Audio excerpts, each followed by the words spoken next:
টাঙ্গাইলের বাসাইল উপজেলার করাটিয়া জসিরহাট হয়ে দেউলি সড়কে ঝিনাই নদীর উপর নির্মিত হয়েছে দীর্ঘ দাপনাজোর পিএসসি গার্ডার সেতু।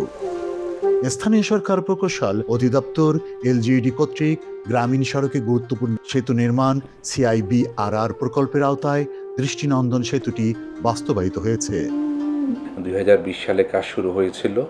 এটা 2026 সালের আমরা এপ্রিল মাসে এসে 100% এই দৃষ্টিনন্দন ব্রিজটি আমরা সমাপ্ত করতে সক্ষম হয়েছি। ব্রিজটি নির্মাণ হওয়ার ফলে বাসাইল উপজেলার সাথে করাটিয়া সহ গাজীপুর এবং ঢাকার সাথে মানুষের যাতায়াত অনেক সহজ হয়েছে। এর পাশাপাশি টাঙ্গাইল জেলার প্রায় 8টি গ্রাম বিগত দিনে অবহেলিত ছিল। এই ব্রিজটি নির্মাণ হওয়ার ফলে 8 গ্রামের মানুষ সহজে টাঙ্গাইল টাউন হতে আশেপাশের উপজেলায় সহজে যাতায়াত করতে পারবে। বর্তমান সরকারের 180 দিনের যে কর্মসূচি, সেই কর্মসূচিকে সামনে রেখে আমরা বিগত 2 মাসে দ্রুত কাজটি আমরা সমাপ্ত করে উদ্বোধন করতে সক্ষম হয়েছি। টাঙ্গাইল সদর উপজেলার করটিয়া এবং বাসাইল উপজেলার কাশিল ইউনিয়নের দেউলি গ্রামের সংযোগস্থলে সেতুটি অবস্থিত। দাপনাজোর সেতুটি 282.30 মিটার দীর্ঘ পিএসসি গার্ডার সেতু। এটি সম্পূর্ণ সরকারি অর্থায়নে নির্মিত হয়েছে। সেতুটি নির্মিত হওয়ায় করটিয়া ও বাসাইল উপজেলার মধ্যকার দীর্ঘদিনের ঝুঁকিপূর্ণ যাতায়াত ব্যবস্থার অবসান ঘটেছে। এতে প্রায় 50,000 মানুষ সরাসরি উপকৃত হচ্ছে।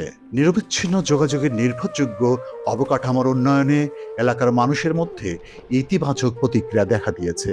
সাধারণ মানুষ বলছে তাদের দীর্ঘদিনের ভোগান্তির অবসান ঘটেছে। আমি দীর্ঘদিন প্রবাসে ছিলাম। প্রবাস থেকে আসার পর অনেক চিন্তা ভাবনা করলাম যে কি করা যায়। তে আমাদের দাপনাজোর গ্রামে নতুন একটা ব্রিজ হচ্ছে। তো ব্রিজ হওয়ার পর চিন্তা ভাবনা করলাম যে আমার একটা জমি ছিল, সেখানে আর কি দোকান দেওয়ার চিন্তা করলাম। যাতায়াত ব্যবস্থা ভালো হওয়ার কারণে আমার ব্যবসা প্রতিষ্ঠান আলহামদুলিল্লাহ আল্লাহ যথেষ্ট ভালো চালাইতেছে।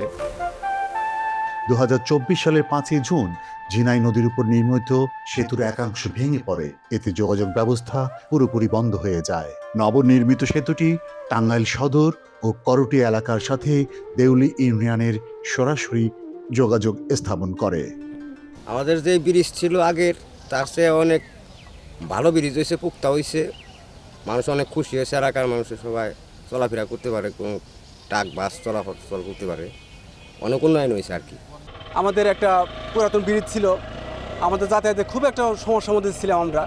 এই যে আমাদের এই ব্রিজটা হওয়ার পরে আমাদের উত্তর অঞ্চলে আমাদের অনেক সুবিধা হয়েছে, যেমন দেউলি, মুরাকুর, ময়থা, অর্থাৎ উত্তর অঞ্চলে যতগুলো গ্রাম আছে সকলেরই আমাদের এই ব্রিজটা হতে অনেকটা সুবিধা হয়েছে।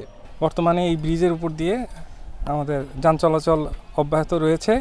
এই ব্রিজটি আমাদের দাপনজোর হয়ে জসিহাটি, ফুলকি প্রত্যন্ত গ্রাম আমাদের কানেক্ট করেছে। এর ফলে মানুষজনের যাতায়াত সহজ হয়েছে। এলাকার মানুষ এখন রাজধানী ঢাকা সহ সারা দেশে যাতায়াতের সুবিধা পাচ্ছেন।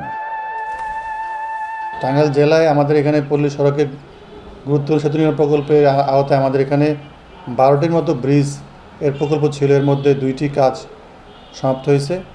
সমাপ্তকৃত কাজের মধ্যে এই দাপনজোর গ্রামে যে আমাদের যে ব্রিজটা নির্মাণ হয়েছে, এটি 283 মিটার দীর্ঘ একটি ব্রিজ, দৃষ্টিনন্দন। এটা ঝিনাই পুংলি নদীর উপরে অবস্থিত এবং এই ব্রিজটা এলাকার জনগণের দীর্ঘদিন দাবি ছিল। এই ব্রিজের দুই পাশেই 6টি গ্রামের প্রায় 50 থেকে 60,000 লোকের উপকার হয়েছে, তাদের যোগাযোগ সহজতর হয়েছে। এবং আগে একটা ধ্বংসপ্রাপ্ত ব্রিজ ছিল, পুরনো জরাজীর্ণ ব্রিজ, ওই ব্রিজটা দিয়ে আসলে প্রপার সার্ভিস হচ্ছিল না। তো আমরা এই দীর্ঘদিন পরে এই ব্রিজটা অনেক প্রতিকূলতা অতিক্রম করে ল্যান্ড অ্যাকুইজিশন শুরু করে এবং এই ব্রিজটা কেন্দ্র করে আসলে এই অঞ্চলে মানুষের একটা বিনোদন কেন্দ্র হয়েছে। বিকেলবেলা আমরা দেখি যে অনেক দূর দূরান্ত থেকে, বিশেষ করে ঢাকা থেকে অনেক লোকজন এসে এই ব্রিজের দুই পারে প্রকৃতির যে নির্মল পরিবেশ তার উপভোগ করে এবং এই ব্রিজটা কেন্দ্র করে এলাকার যে সাংস্কৃতিক চর্চা এবং মানুষের মধ্যে যে একটা উদ্দীপনা, সেটা সৃষ্টি হয়েছে। নির্মাণ শেষে মুক্তিযুদ্ধ বিষয়ক মন্ত্রণালয়ের মন্ত্রী আহমেদ আজম খান এমপি বাসাইল উপজেলার দাপনাজোর সেতুটি উদ্বোধন করেন। বিসমিল্লাহির রহমানির রহিম।